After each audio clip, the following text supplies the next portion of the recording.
Welcome to the Learning Pines YouTube. We hope this video helps.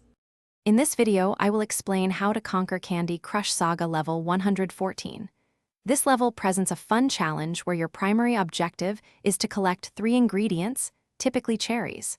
You'll need to guide these ingredients from the top dispensers all the way to the bottom of the board.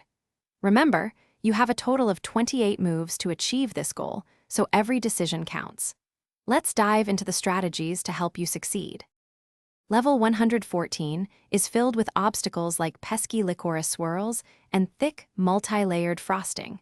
You'll also encounter licorice locks that can really hinder your progress. Your key strategy should be to clear a direct path for your ingredients to fall. Concentrate on breaking through these blockers, especially those at the bottom, to open up the board and allow for more cascading matches.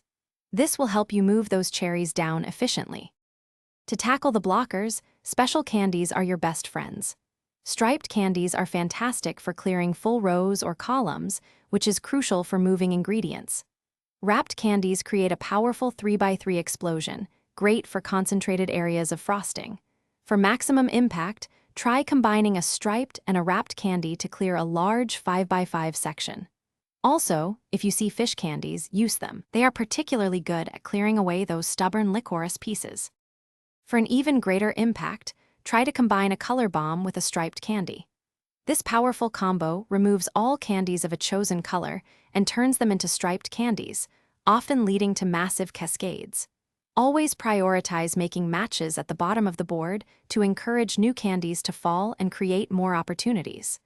Avoid wasting moves on irrelevant areas. Plan your moves carefully, thinking 2 or 3 steps ahead, to ensure you're always working towards dropping those 3 ingredients. Good luck! Thanks for watching. Consider subscribing if we helped you.